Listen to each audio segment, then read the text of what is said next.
Denmark is about to introduce blasphemy laws that's going to make it illegal to burn holy books such as the Bible and the Quran. I think this is the wrong approach, and in this video I'm going to be talking about the art of not taking offense. One of the reasons why I think this is the wrong approach is because it's insulating people from dealing with offense. So by making it illegal to burn the textbook, then that means that some people are never going to actually have to come to terms that people are going to do actions that I might construe to be offensive. So that's not actually going to make the problem disappear.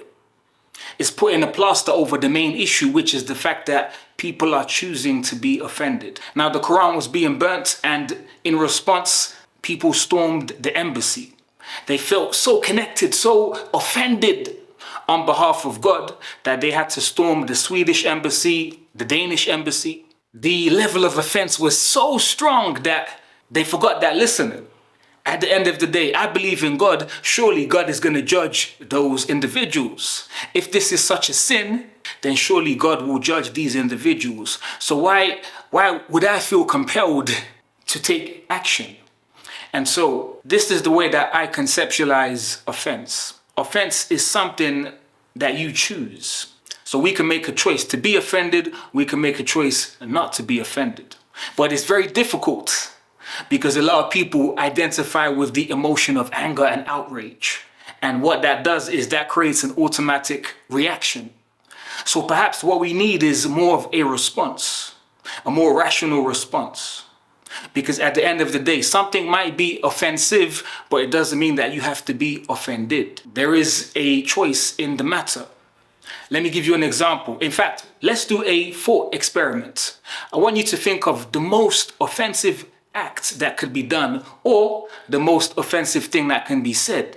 It might be, someone might call you the N-word, right? Someone might disrespect your religion, your prophet. It could be the burning of the national flag. A lot of people take that to be very egregious and disrespectful.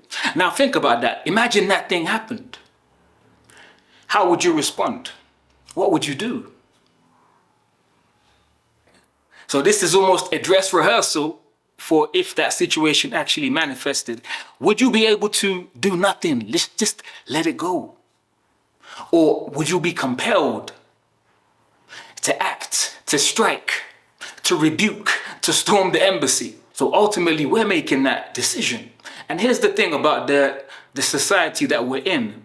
There's situations whereby people aren't even trying to be offensive, but people have somehow found offense in what they've said. And I think the antidote for that kind of situation is to be more charitable, to interpret situations as charitably as possible.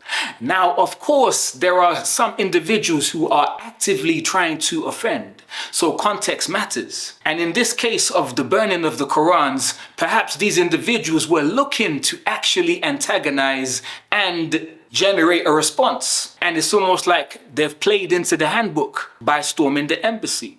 If there was no visceral response to the burning of these books, that these laws wouldn't have been implemented, right? So maybe this is actually proving the point of these individuals, because many would feel that implementing blasphemy laws is a regressive step, because blasphemy is in the eye of the beholder.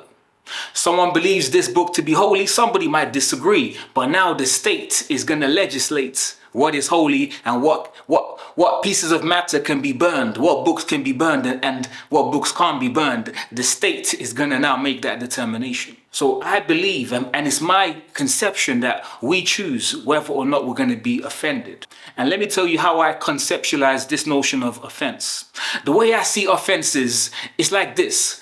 Somebody says or does something, and that thing is like a hot coal.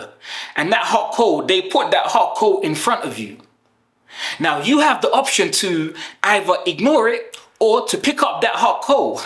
And if you pick up that hot coal, that means that, listen, I'm choosing to be offended, and now guess what? Oh, this is hot, this is burning, I'm now angry, I'm in pain.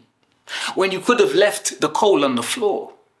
So why are we choosing to be offended? Can we let go of these things? Can we just let it flow? Can we choose to respond, or are we going to be condemned to reacting compulsively like a puppet on a string Because what this means is, if you're able to be triggered by these statements, by these actions, then to what extent are you actually free? What that means is you're almost unlicensed. What that means is at any given moment, somebody can push your buttons. All they have to do is utter this statement or do this action, and you would move like a robot on cue. So for me, I'm trying to insulate myself from that, cut all of the strings of Geppetto. And that's why I implement this approach to offense. Let it go, let it flow. Let the thing burn if they're burning the flag. Let the thing burn if they're burning the religious book. God will deal with it at the end of the day, if you believe in God. So that's my perspective. I'm intrigued to see what you think. Are you in favor of these blasphemy laws that Denmark is implementing, and they say that Sweden might also be following? What do you think of what I've said? Keen to hear your thoughts.